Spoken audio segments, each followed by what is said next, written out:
अस्सलाम वालेकुम, welcome back to my channel Taraf Khan vlogs. I hope मेरी यूट्यूब फैमिली बिल्कुल ठीक ठाक होगी और अल्लाह का शुक्र है मैं भी बिल्कुल ठीक हूँ।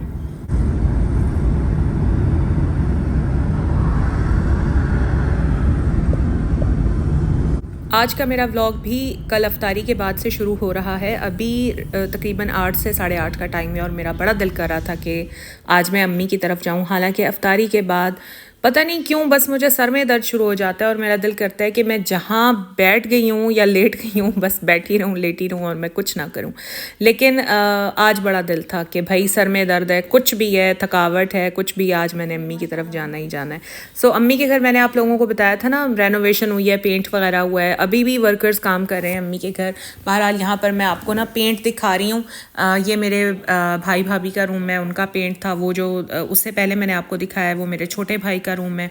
तो माशाल्लाह घर जो है ना वो रेनोवेट होने के बाद और पेंट होने के बाद माशाल्लाह बहुत साफ़ सुथरा और बहुत अच्छा लग रहा है। और अम्मी ने ना अपने वॉशरूम्स को भी बिल्कुल एक नए तरीके से रेनोवेट करवाया। अगली दफ़ा जाऊंगी ना तो मैं आपको दिखाऊंगी कि किस तरह से उन्होंने अपने वॉशरूम्स को रेनोवेट करवाया है। उससे आपको ना आइडियाज़ मिलेंगे। जैसे कुछ लोगों की दीवारों पर सेम आ जाता है, सीपेज आ जाती है, छतों में आ जाती है, तो उसको आप किस तरह से कवर कर सकते हैं वो मैं आपको बताऊँगी और दिखाऊँगी सारा कुछ। और ये है जी अम्मी का गेस्ट रूम, और गेस्ट रूम भी माशाल्लाह बहुत अच्छा लग रहा था। अम्मी ने एक चेंज यहाँ पर अम्मी ये लेकर आई हैं कि यहाँ पर पहले अम्मी ने सिंगल 2 बेड्स रखे हुए थे जो अम्मी ने उठाकर अब अपनी मेड को दे दिए हैं। और अब ये नया बेड और नया मैट्रेस अम्मी ने बाय किया है, ये डबल बेड है। तो ये काफ़ी अच्छा लग रहा है और इसके होने से ना कमरा काफ़ी खुल गया है। पहले वो इतने बड़े बड़े 2 सिंगल बेड डाल दिए थे जिसकी वजह से कमरा बहुत कंजस्टेड लगता था, उसने सारी स्पेस कवर कर ली थी। आई स्पेंड 2 आवर्स देयर और उसके बाद मैं आ गई थी अपने घर। कुछ लोगों के कमेंट्स मुझे आते हैं कि आप अपनी सहरी रूटीन भी शेयर करें, तो मेरे पास ना सहरी में टाइम ही नहीं होता। सबसे पहले मुझे तहज्जुद पढ़नी होती है, उसके बाद फिर मेरी जो डेली बेसिस पर पढ़ने वाली सूरतें होती हैं वो मुझे पढ़नी होती हैं। उसके बाद कुछ तस्बीहात करती हूँ, इतने में सहरी का टाइम हो जाता है। इतनी वो हसल बसल वाली कैफियत होती है कि मैं सहरी रिकॉर्ड नहीं कर सकती और ना ही मैं आप लोगों के साथ शेयर कर सकती हूँ। अफ्तारी में खैर मुझे अच्छा खासा मार्जिन मिल जाता है कि जो भी मैं अपने घर वालों के लिए बना रही हूँ वो सब कुछ मैं आप लोगों के लिए भी रिकॉर्ड कर लूँ। अच्छा, तो आज मैं बनाऊंगी अफ्तारी में गाजर की खीर। और आप सोच रहे होंगे बनानी गाजर की खीर है तो चावल का क्या काम है। तो गाजर की खीर जब भी हम बनाते हैं उसमें थोड़ा सा चावल ज़रूर डलता है, बिल्कुल थोड़ा सा चावल। मेरे घर में ईद पर खीर ही बनती है और इंशाल्लाह मैं आप लोगों के साथ अपनी खीर की रेसिपी ज़रूर शेयर करूंगी। बट आज मोटा मोटा सा आपको आइडिया दे देती हूँ कि जब भी आपने खीर बनानी हो, चाहे आपने चावल की बनानी है चाहे आपने गाजर की बनानी है, तो आपने उसमें चावल और गाजर की क्वांटिटी कम से कम रखनी है। सही है। असल में खीर का जो जायका होता है ना वो सारा दूध का होता है। दूध को, एक तो दूध आप जितना ज़्यादा लेंगे और जितना ज़्यादा दूध को कढ़ाएंगे तभी आपकी खीर मज़े की बनेगी। दूध ज़्यादा लें, उसके अंदर गाजर या चावल जो भी आप डाल रहे हैं वो कम से कम रखें, दूध को ज़्यादा से ज़्यादा कढ़ाएं और फिर देखें आपकी खीर कितने मज़े की बनती है। अच्छा, लोग क्या करते हैं कि दूध कम ले लेते हैं, उसके अंदर चावल इतना भर भर के डाल देते हैं, फिर क्या होता है कि दूध को कढ़ाते भी नहीं हैं, जिसकी वजह से ना तो खीर का कलर अच्छा आता है और ना ही खीर का जायका अच्छा आता है। फिर वो खीर का जायका अच्छा करने के लिए उसमें कभी बर्फ़ी डाल रहे होते हैं, कभी खोया डाल रहे होते हैं, तो इस तरह तो फिर खीर नहीं ना बनती। खीर तो बनती है दूध को कढ़ाने से। दूध की मिकदार हमेशा ज़्यादा रखें, चीज़ों की क्वांटिटी कम से कम रखें और दूध को ज़्यादा से ज़्यादा कढ़ाएं ताकि बहुत मज़ेदार कढ़ी हुई खीर बने। डेली चूल्हे का काम शुरू करने से पहले ना मैं अपने फेस पर जिंक ऑक्साइड अप्लाई करती हूँ। अब आप लोग पूछेंगे कि जी जिंक ऑक्साइड क्या होता है। जिंक ऑक्साइड के मल्टीपल फ़ायदे हैं। ये मुझे मेरी डर्माटोलॉजिस्ट ने रिकमेंड किया हुआ है। अब बाहर जाते हुए तो मैं ये अप्लाई नहीं कर सकती, अदरवाइज़ तो बाहर धूप में जाने से पहले भी अप्लाई कर लेना चाहिए, लेकिन क्योंकि इसकी प्रॉपर लेयर फेस पर इस तरह से बिठानी होती है तो बाहर जाते हुए मैं सन ब्लॉक अप्लाई कर लेती हूँ। बट घर में जब भी मैं चूल्हे का काम करती हूँ तो मैं जिंक ऑक्साइड अप्लाई कर लेती हूँ। जिंक ऑक्साइड जो है ना ये सन ब्लॉक का काम करता है, but it's 1000 time better than sunblock. क्योंकि अक्सर ऐसे होता है कि जब आप सन ब्लॉक बहुत ज़्यादा यूज़ करते हैं तो सन ब्लॉक इटसेल्फ भी आपकी स्किन को टैन करना शुरू कर देता है। सो मेरी डर्माटोलॉजिस्ट ने मुझे रिकमेंड किया हुआ है कि अब मैं सन ब्लॉक यूज़ ना करूं बल्कि जिंक ऑक्साइड यूज़ करूं। लेकिन जैसे मैंने आपको बताया कि बाहर जाते हुए जिंक ऑक्साइड अप्लाई नहीं किया जा सकता, तो बाहर जाते हुए मैं सन ब्लॉक अप्लाई करती हूँ, बट घर में फिर मैं जिंक ऑक्साइड अप्लाई कर लेती हूँ। तो आज अफ्तारी में एक तरफ तो बन रही है गाजर खीर और दूसरी तरफ मैं बना रही हूँ बिरयानी। और कल नहीं परसों पकौड़ों के लिए प्याज काटी थी, तो मेरी हेल्पर ने प्याज काफ़ी ज़्यादा काट दी थी। जितनी मैंने यूज़ करनी थी पकौड़ों में वो मैंने यूज़ कर ली थी और बाकी मैंने फ्रीज़ कर दी थी। अच्छा, कुछ लोग मुझसे पूछते हैं कि प्याज ये जो आप फ्रीज़ करती हैं ये ख़राब नहीं होती? देखें, अगर आप प्याज को फ्रिज में रखेंगी ना तो वो तो डेफिनेटली ख़राब हो जाएगी, बट प्याज को अगर आप अच्छी तरह धोकर और फ्रीज़ कर देंगी तो प्याज बिल्कुल ख़राब नहीं होती। एक बार आप ट्राई करके देखें ना, तभी आपको अंदाज़ा होगा। अच्छा, यहाँ पर आज मैं दही ऑर्डर करवाना भूल गई थी, अचानक से मुझे याद आया, क्योंकि बिरयानी तो दही के बगैर नामुकम्मल है। सो मैंने दूध दही वाले को कॉल की, शुक्र है दही भी आ गई है। चलें जी, अब मैं अपनी बिरयानी शुरू करती हूँ और आप लोगों के साथ अपनी पूरी रेसिपी भी शेयर करती हूँ।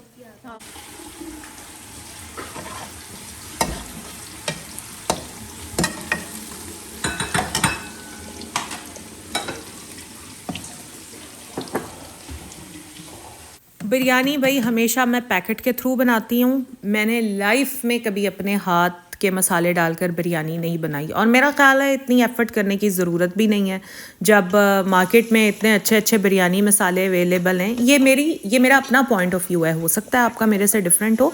ये मेरा पॉइंट ऑफ व्यू है कि जब इतना अच्छा शान का मसाला मिल जाता है, बिरयानी मसाला, या इतना अच्छा नेशनल का मसाला मिल जाता है, तो मेरा ख्याल है अपनी जान को जोखिम में नहीं डालना चाहिए। यहाँ पर मैंने ये मुहावरा बोला है या शायद कोई मुहावरा ही बोला है मैंने, हाँ जी, इसका मतलब ये कि अपनी जान को ऐसे ही मुश्किल में नहीं डालना चाहिए। तो मुझे वैसे ना शान की बिरयानी अच्छी लगती है, बट शान की मिली नहीं थी, सो मैंने नेशनल की ले ली। मुझे नेशनल का बिरयानी मसाला भी बहुत अच्छा लगता है, बट नेशनल का वो जो सिंधी बिरयानी है ना वो मुझे पसंद नहीं है। नेशनल की बिरयानी मुझे बिरयानी मसाला मुझे अच्छा लगता है। अच्छा, यहाँ पर मैंने बड़ा वाला डब्बा लिया था, इसके अंदर 2 पैकेट्स होते हैं, वो मैंने दही में डाल लिए हैं, बट साथ में मैं लाजमी मज़ीद लाल मिर्चें और थोड़ा सा नमक ऐड करती हूँ, क्योंकि बिरयानी मुझे थोड़ी सी स्पाइसी ही अच्छी लगती है। अब मैंने दही में ये चीज़ें डाल ली हैं और इसको कर लेते हैं अच्छी तरह से मिक्स। और अभी आपने ना मेरी वीडियो को स्किप नहीं करना, क्योंकि बिरयानी की जो गार्निशिंग है ना सही वाली, वो आज मैं आप लोगों के साथ शेयर करूँगी। अगली दफ़ा अगर आप लोगों के घर मेहमान आने हो, या ख़ास तौर पर अगर आपने अपने हस्बैंड को खुश करना हो ना, तो फिर बिरयानी इसी तरह से गार्निश करके आपने उनके सामने रखनी है। मेरा तो एक ही असूल है कि अगर चीज़ देखने में अच्छी लग रही है ना, तो ऑब्वियसली वो खाने में भी अच्छी ही होगी। तो खैर, यहाँ पर प्याज, लहसुन, अदरक और टमाटर सारा कुछ मैंने भुनाई कर ली थी, और अब मैं डाल रही हूँ इसमें चिकन, और चिकन को अब मैं अच्छी तरह से भूनूंगी अनटिल चिकन जो है वो अपना कलर चेंज कर ले। बिरयानी के डब्बे के ऊपर वैसे तो सारी इंस्ट्रक्शंस लिखी होती हैं, लेकिन मैं हर चीज़ को ना अपने ही तरीके से बनाती हूँ, बस मैं अपना ही तरीका आप लोगों के साथ शेयर कर रही हूँ। साथ में मैंने खीर रखी हुई है, वक्तन फ़वक्तन मैं उसमें भी चम्मच चलाती रहती हूँ, क्योंकि अभी थोड़ी देर पहले ऐसे हुआ था कि एकदम खीर में आया उबाल और थोड़ा सा जो दूध है ना वो नीचे गिर गया था, तो मैंने अब फ्लेम काफ़ी हल्का कर दिया। और खीर में बार बार चम्मच चलाना बहुत ज़रूरी होता है ताकि खीर नीचे लग ना जाए। अच्छा, यहाँ पर मैंने अलग से एक प्याज ली है और उसको मैं यहाँ पर कर रही हूँ फ्राई। और ये प्याज मैं फ्राई क्यों कर रही हूँ, क्योंकि मुझे इसको बिरयानी की गार्निशिंग में यूज़ करना है। सो अभी वेट करें, बड़ी जल्दी गार्निशिंग का टाइम आने वाला है, आप लोगों के साथ शेयर करूँगी। अच्छा, यहाँ पर मैंने खीर में डाल दिया है जी स्टिविया। मैंने खीर में चीनी बिल्कुल नहीं डाली, मैंने खीर में डाला है स्टिविया। और ये तकरीबन 1.5 लीटर दूध था, तो इसमें 2 पैकेट स्टिविया मैंने यूज़ किया। एंड बिलीव मी गाइस के बिल्कुल नहीं पता चल रहा था कि इस खीर में चीनी यूज़ हुई है या स्टिविया यूज़ हुआ है। अच्छा जी, यहाँ पर हमारे चिकन ने कर लिया है कलर चेंज, भुनाई हो गई है चिकन की। अब मैंने इसमें डाल दिए हैं आलू, और अब आलू डालने के बाद मैं मज़ीद चम्मच नहीं चलाऊँगी, बस इसके ऊपर मैं डाल दूँगी बिरयानी मसाला और इसको मैं कर लूँगी अच्छी तरह से मिक्स। चिकन बड़ा सेंसिटिव होता है, अगर बहुत ज़्यादा चम्मच चलाई जाए तो चिकन की बोटियाँ टूट जाती हैं। सो मैं बड़ा केयरफुल रहती हूँ जब भी मुझे चिकन पकाना हो या बिरयानी के लिए कोरमा बनाना हो। अच्छा, यहाँ पर मैंने 5 से 6 दाने इलायची के डाल दिए हैं। कूट कर मैं इलायची नहीं डालती, वो मुंह में आती है, मेरे बच्चे बिल्कुल नहीं पसंद करते, सो मैं साबुत इलायची इसी तरह से डाल देती हूँ। और जब मेरी खीर पककर तैयार हो जाती है तो फिर ये खीर के जो दाने हैं ना, मतलब ये मैं फिर निकाल देती हूँ। अच्छा, तो यहाँ पर खीर आहिस्ता आहिस्ता पक रही है। मैंने इसको तब तक पकाना है, तब तक जब तक कि ये अच्छी तरह से कढ़ ना जाए। अच्छा, तो अब यहाँ पर मैंने पतीले में पानी रख दिया है, डाल रही हूँ नमक क्योंकि मुझे चावल बॉईल करने हैं। और एक बार मुझसे किसी ने पूछा था कि आप चावल कौन सा यूज़ करती हैं, तो मेरे घर में आती है जी कच्ची बासमती। और ज़रदा हो, बिरयानी हो, पुलाव हो, मैं तो सब कच्ची बासमती में ही बनाती हूँ। सेले में, पक्की बासमती में मैं नहीं बनाती। हम लोग यही चावल खाते हैं और उसी में मैं सब कुछ बनाती हूँ। आज मैंने सोचा कि मैं बना लेती हूँ स्क्वॉश, थोड़ा सा चेंज हो जाएगा। अच्छा, ड्रिंक कोई भी मैं बना रही हूँ, चाहे वो रूह अफ़ज़ा है, स्क्वॉश है, टैंग है, वटेवर, वो ना तो मैं पीती हूँ ना मेरे हस्बैंड पीते हैं। मेरा बेटा पीता है और तरब पीती है, मेरी हेल्पर्स पीती हैं। तो उन चारों के लिए ही मैं ये डेली बेसिस पर बनाती हूँ। अच्छा, तो यहाँ पर अब मैं डाल रही हूँ इसमें चावल, और चावल को कर लेते हैं बॉयल। साथ में बिरयानी का जो कोरमा है वो बहुत ही मज़ेदार सा बनकर तैयार हो गया है, आपको नज़र भी आ रहा होगा। एक बार आप इसी स्टाइल से बिरयानी बनाकर देखें। हाँ, मैं मानती हूँ कि इसमें मेरा कोई कमाल नहीं है क्योंकि इसमें मैंने पैकेट का मसाला यूज़ किया है, बट बहरहाल बनाने की अपनी एक स्किल भी होती है। तो अगर आप इन स्टेप्स को फॉलो करेंगे, आपकी बिरयानी भी बहुत अच्छी बनेगी। थोड़ी सी मैंने इनोवेशन के साथ बताई है आपको। यहाँ पर मेरे पास 2 फूड कलर पड़े थे। एक मेरे पास था जर्दे वाला रंग, लाइम कलर उसको बोलते हैं, और एक मेरे पास था रेड कलर। तो मैंने अलग अलग से इस तरह से ये कलर घोल लिए हैं और ये मैं बिरयानी में डालूंगी। आप लोग देखिएगा उफ़ अल्लाह किस कदर टेम्पटिंग बिरयानी बनती है। कलर ऐड कर लेना तो बिरयानी दिखने में बड़ी अच्छी, बड़ी अट्रैक्टिव सी लगती है। चावल भी बॉयल हो गया है, कोरमा भी तैयार है। बस अब हमने इसकी तहें लगानी है, लेयरिंग करनी है, ताकि फिर हम इसको दम लगा सकें। अच्छा, तो यहाँ पर मैंने चावल की पहली लेयर पेंदे में लगा दी है और अब मैं इस तरह से करके ना कलर डाल दूँगी। थोड़ी सी जगहों पर मैंने रेड डाल दिया है, थोड़ी सी जगह पर मैं ये जर्दे वाला रंग डाल दूँगी, और इसके बाद मैं इसके ऊपर रखूँगी कोरमे की लेयर आएगी, और उसके बाद फिर चावल की लेयर, फिर चावल पर कलर्स के बाद कोरमे की लेयर, और इसी तरह से ये हमारी बिरयानी की लेयरिंग पतीले के अंदर हो जाएगी। तो यहाँ पर जनाब ये फाइनल लेयर सबसे ऊपर आ गई है राइस की, और अब इसके ऊपर मैं डालूँगी कलर्स। अब यही पॉइंट आप लोगों ने नोट करना है। अक्सर लोग क्या करते हैं कि इसी स्टेज पर बिरयानी की सारी गार्निशिंग कर देते हैं, जो मेरे ख्याल से बिल्कुल यूज़लेस है, क्योंकि जब बिरयानी दम लगती है और हम उसको डिश आउट करना शुरू करते हैं तो वो सारी चीज़ें फिर से चावलों के अंदर गुम हो जाती हैं। तो मैं यहाँ पर इसकी फ़ाइनल गार्निशिंग नहीं करूँगी। अभी मैंने यहाँ पर डाला है सिर्फ फूड कलर, साथ में मैंने कुछ हरी मिर्चें रख दी हैं, और हरी मिर्चें मुझे हर चीज़ के अंदर बहुत ही पसंद है। अच्छा, हरी मिर्च के बाद अब हम इस पर डाल देंगे ढेर सारा हरा धनिया और पुदीना। ये सिर्फ हरा धनिया नहीं है, हरा धनिया और पुदीना दोनों मिक्स मैंने कर लिए थे, अच्छी तरह से वॉश कर लिए थे। बस ये अब हमारी बिरयानी की फ़ाइनल लेयर लग चुकी है। मैंने इसको कवर कर दिया है, और अभी एक स्टेप रहता है, और वो स्टेप ये है कि आपने पतीले पर रुमाल या दस्तरखान लगाना नहीं भूलना, ताकि अगर अंदर एक्स्ट्रा पानी है तो वो चावलों के अंदर एब्जॉर्ब ना हो, बल्कि हमारे रुमाल के अंदर एब्जॉर्ब हो जाए और चावल हमारा खिला खिला बने। चलें जी, अब मैंने इसको रख दिया है दम पर, और पूरे 15 से 20 मिनट का मैं दम लगाऊंगी, बिल्कुल लो फ्लेम पर। 15 से 20 मिनट का दम बिल्कुल लो फ्लेम पर बड़ा अच्छा दम लगता है, बहुत अच्छा निखरा निखरा खिला खिला चावल बनता है। अच्छा, मैं ड्रिंक कोई भी बनाऊँ उसमें मैं आइस ऐड नहीं करती, बल्कि आइस तो अभी मैंने जमाना भी शुरू नहीं की फ्रीज़र में। बस ये होता है कि पानी में चीनी तो खैर मैं 3 घंटे पहले ही डाल कर रख देती हूँ, वो खुद ही डिज़ोल्व हो जाती है, मुझे डिज़ोल्व नहीं करनी पड़ती। और फिर मैं हार्डली कोई रोज़े से आधे घंटा पहले मैं अपना ड्रिंक तैयार कर लेती हूँ, और तैयार करके उसको मैं फ्रिज में रख देती हूँ। तो बस आधे घंटे में वो हल्का हल्का सा ठंडा हो जाता है, और वो फिर पीने में भी अच्छा लगता है। और ये देखें जनाब, ये रही हमारी खीर, है ना गुलाबी गुलाबी मज़ेदार खीर। अच्छा, इसमें ना मैंने फ्रोज़न गाजर यूज़ किया, आप लोगों ने स्टार्ट में देख ही लिया होगा। मैं गाजर कद्दूकश करके और फ्रीज़ कर देती हूँ ना, इसमें मैंने वही गाजर यूज़ की है। तो वैसे गाजर की खीर जब बनाएं तो कोशिश करें उसमें फ़्रेश गाजर कद्दूकस करके डालें। मैंने ज़रा अपना टाइम बचाया था क्योंकि खीर बनाने का जो मेरा प्लान था वो अचानक ही बना था और दूसरी गाजर घर पर पड़ी नहीं थी, इसलिए मैंने इसमें फ्रोज़न गाजर डाल दी थी। लेकिन फ्रोज़न गाजर से भी खीर बहुत मज़े की बनी थी। मतलब अगर आप लोगों को लग रहा हो कि इसमें कोई स्मेल आ गई होगी कुछ इस तरह, नहीं, ऐसा कुछ नहीं था, बहुत मज़े की खीर बनी थी। अच्छा, गार्निशिंग के लिए ऐसे कैसे हो सकता है कि मैं बादाम ना काटूं तो मैं पहले भूल गई थी बादाम काटना। अभी बस मैंने जल्दी जल्दी से 7 से 8 बादाम की गिरियाँ उठाई हैं और उन्हें मैं काट रही हूँ ताकि मैं अपनी खीर की अच्छी सी गार्निशिंग कर सकूँ। यहाँ मेरे किचन में ना वार्म लाइट नहीं है, सारी वाइट लाइट है, आई मीन कूल लाइट है, जिसकी वजह से खीर का जो असल वाला गुलाबी कलर है वो आपको दिखाई नहीं दे रहा। अगर वार्म लाइट होती ना तो यहाँ पर खीर का जो पिंक कलर है ना वो आपको सही से दिखाई देता। अभी जब मैं इसको अपने डाइनिंग टेबल पर रखूँगी, क्योंकि डाइनिंग एरिया में मेरी सारी वार्म लाइट है, तो वहाँ पर आपको खीर का कलर फिर अच्छे से नज़र आएगा। एनी हाउ, खीर बनकर तैयार हो गई है। देखें कितनी गाढ़ी गाढ़ी सी, कितने मज़े की लग रही है। आज हमने पकौड़ों को किया था स्किप। मैंने सोचा आज पकौड़ों की कराते हैं छुट्टी, सो आज मैं बनाऊंगी रोल्स। बल्कि रोल्स तो मैंने पहले ही बनाकर रख लिए थे, फ्रीज़ कर लिए थे, आप लोगों के साथ सारी रेसिपी भी शेयर की थी, बस फ्राई करने थे। और यहाँ पर आलू वाले समोसे भी मैंने सोचा कि आज वो भी फ्राई कर लेते हैं, तो वो भी फ्राई हो रहे हैं।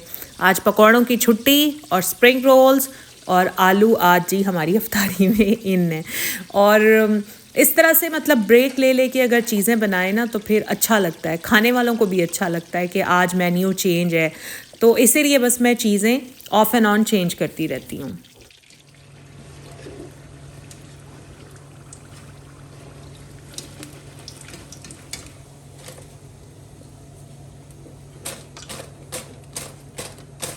पकौड़े हों, फ्राइज़ हों, रोल्स हों, समोसे हों, कुछ भी हों, जब आप ऑयल से निकाला करें तो इस तरह से थोड़ा सा छिटक लिया करें, क्योंकि इस तरह से जो एक्सेसिव ऑयल होता है ना वो सारा पैन में ही निकल जाता है। और फिर बटर पेपर पर रख लें। बटर पेपर नहीं है तो अखबार पर रख लें। अखबार नहीं है तो जो बच्चों के रजिस्टर होते हैं ना, जिन्हें उन्होंने लिख लिख कर फारिग कर दिया होता है, वो रजिस्टर के आप पेपर भी यूज़ कर सकती हैं।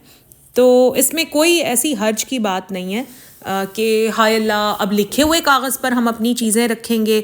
यार मुझे अच्छी तरह से याद है बचपन में मेरे स्कूल में आलू मिला करते थे, तो मुझे अब तक याद है, मैं 2 रुपए के आलू लिया करती थी, तो वो मैं उसी रजिस्टर के कागज़ पर ही लिया करती थी। मतलब कैंटीन पर उन्होंने वो रजिस्टर रखे होते थे और उसी में वो हमें आलू देते थे। तो अल्हम्दुलिल्लाह हम तो बिल्कुल ठीक ठाक हैं, हमें तो कभी कुछ नहीं हुआ।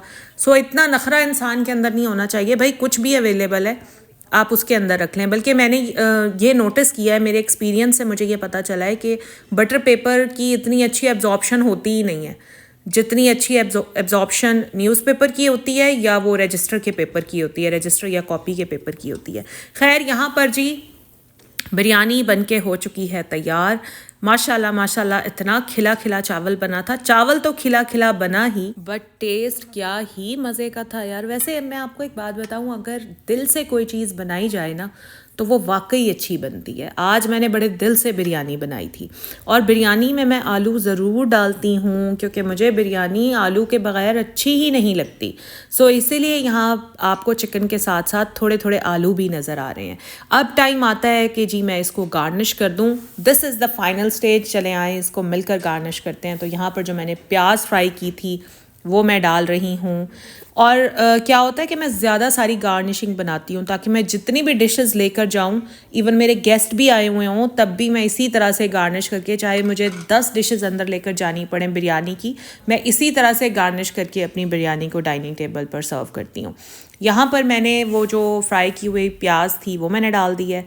अब साथ में ये जो टमेटोज़ हैं जो मैंने लच्छों में काट लिए थे वो मैं इस तरह से रख रही हूँ। अब इसके बाद आएंगे जी लेमन स्लाइसेस, और लेमन स्लाइसेस के बाद इसके ऊपर आएगा हरा धनिया और पुदीना, और फिर लास्ट में मैं इस पर रख दूँगी प्याज जो कि मैंने लच्छों में काट कर वॉश कर ली थी। और ये है जी मेरी बिरयानी की फ़ाइनल लुक। एक बार ज़रूर ट्राई कीजिएगा और अपने घर वालों से दाद ज़रूर वसूल कीजिएगा। और बस उसके बाद मुझे आज बिल्कुल टाइम नहीं मिला कि मैं खाना रखते हुए क्लिप बना सकूं। आज मैं थोड़ा सा लेट हो गई थी, सो बिल्कुल मुझे टाइम नहीं मिला। बस यहाँ पर हमने अफ्तारी शुरू कर दी है और सब कुछ माशाल्लाह बहुत अच्छा बना था। अल्लाह ताला का लाख लाख शुक्र है कि अल्लाह ताला ने हमें ये सारी नेमतें अता की हैं। जितना अपने रब का शुक्र अदा करूं कम है। कभी कभी तो मैं यकीन करें कि सोचती हूँ कि इन सब इनायात के मैं काबिल नहीं हूँ, लेकिन अल्लाह ताला ने अल्हम्दुलिल्लाह मुझे मेरी औकात से बहुत बढ़ के दिया है। शुक्र है अल्लाह पाक का। बस जी ये मेरा आज का व्लॉग था और यहाँ पर बिरयानी को देखकर दिल कर रहा था कि आज फुल प्लेट बिरयानी खा लेती हूँ क्योंकि मुझे बिरयानी बहुत अच्छी लगती है। बट ज़ाहिर है हाथ को कंट्रोल रखना पड़ता है। अगर ईद पर अच्छा स्मार्ट कपड़े पहने हैं तो हाथ को ज़रा कंट्रोल तो रखना है ना। ओके जी, व्लॉग को लाइक कीजिएगा, चैनल पर फर्स्ट टाइम आए हैं तो सब्सक्राइब ज़रूर कर लीजिएगा। खुश रहें, दुआ में मुझे याद रखें, अपना ख्याल रखें। अल्लाह हाफिज़।